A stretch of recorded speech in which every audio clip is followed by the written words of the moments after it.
വെഞ്ഞാറമൂട് കൊലക്കേസിലെ പ്രതി അഫാന്റെ മാതാവ് ഷെമി മരിച്ചു എന്ന് കരുതിയാണ് വെഞ്ഞാറമൂട്ടിൽ ഇത്രയധികം കൂട്ടക്കൊല നടത്തിയതെന്നാണ് അന്വേഷണ സംഘത്തോട് ഈ അഫാൻ സമ്മതിച്ചിരിക്കുന്നത്. 2000 രൂപ വേണമെന്ന അഫാന്റെ ആവശ്യമാണ് അവസാനം തർക്കത്തിലും ഇത്തരമൊരു കൂട്ടക്കൊലയിലുമൊക്കെ കലാശിച്ചത്. കൊലപാതകത്തിൻ്റെ തലേ ദിവസം പണം ആവശ്യപ്പെട്ട് വീട്ടിൽ തർക്കങ്ങളുണ്ടായി. ഈ തർക്കങ്ങൾ അവസാനം 5 പേരുടെ കൊലപാതകത്തിൽ അവസാനിച്ചു. അജീഷ് ജയകുമാർ ചേരുന്നു തിരുവനന്തപുരം നിന്ന്.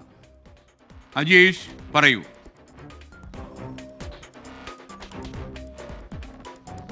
എന്തായാലും സാമ്പത്തിക ബാധ്യത തന്നെയാണ് ഈ കൊലപാതകത്തിലേക്ക് നയിച്ചത് എന്ന് തന്നെയാണ് അന്വേഷണ സംഘം ഉറച്ചു നിൽക്കുന്നത്. ഈ പ്രതി അഫാനും ഉമ്മയ്ക്കും വലിയ ബാധ്യതയുണ്ടെന്ന് അഫാൻ പോലീസിന് മൊഴി നൽകിയിരുന്നു. പക്ഷേ എങ്ങനെയാണ് ഈ ബാധ്യത വന്നത് എന്നത് വെളിപ്പെടുത്തിയിട്ടില്ല. ഇത് കൂടുതൽ ചോദ്യം ചെയ്താൽ മാത്രമേ മനസ്സിലാക്കാൻ സാധിക്കുകയുള്ളൂ.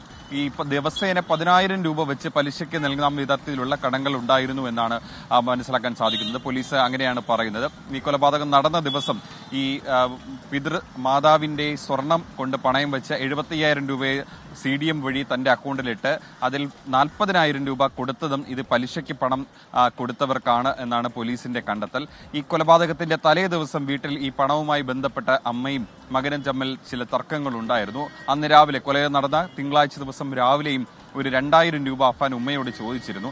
അങ്ങനെ ആ പണം നൽകുന്നത് സംബന്ധിച്ച തർക്കമാണ് പെട്ടെന്നുണ്ടായ ഈ ആക്രമണത്തിലും ഉമ്മയെ ആക്രമിക്കുന്നതിലേക്ക് എത്തിയതെന്നാണ് പോലീസ് പറയുന്നത്. ആദ്യം ഉമ്മയെ ആക്രമിച്ചതും ഷോൾ ഉപയോഗിച്ച് കഴുത്ത് മുറുക്കി അതിനുശേഷം ചുമരിൽ ഇടിക്കുകയായിരുന്നു. ഈ ഇടിച്ച് രക്തം വാർന്ന് ഉമ്മ മരിച്ചുവെന്ന് കരുതിയാണ് മറ്റുള്ളവരെ കൂടി കൊലപ്പെടുത്താനായി അഫാൻ തീരുമാനിച്ചത്. പെട്ടെന്ന് മരണം ഉറപ്പുവരുത്താൻ ആകുമെന്നുള്ള ഒരു തോന്നലിലാണ് ചുറ്റിക എന്ന ആയുധത്തിലേക്ക് പ്രതി എത്തിയത് എന്നൊരു നിഗമനത്തിലും പോലീസ് എത്തിച്ചേരുന്നു. പ്രതി വെഞ്ഞാറമൂട് ജംഗ്ഷനിലെ തന്നെ ഒരു അതിനടുത്തുള്ള ഒരു കടയിൽ നിന്നാണ് ഈ ചുറ്റിക വാങ്ങിയത്. ബാക്കിയുള്ളവരെല്ലാം കൊലപ്പെടുത്തിയത് ഈ ചുറ്റിക ഉപയോഗിച്ചാണ്. ഉമ്മയുടെ പിൻഭാഗത്ത് ചുറ്റിക ഉപയോഗിച്ച് അടിച്ചിട്ടുണ്ടെങ്കിൽ അത് പിന്നീട്, അതായത് ആദ്യം ഉമ്മയെ ഉപദ്രവിച്ച ശേഷം പിന്നീട് മറ്റു കൊലപാതകങ്ങൾക്ക് നടത്തി തിരിച്ചു വന്ന ശേഷം വീണ്ടും ഉപദ്രവിക്കുമായിരുന്നു എന്നും പോലീസ് പറയുന്നുണ്ട്. നിലവിൽ എന്തായാലും തിരുവനന്തപുരം പൂജപ്പുര സെൻട്രൽ ജയിലിലാണ് ഈ പ്രതി ഉള്ളത്.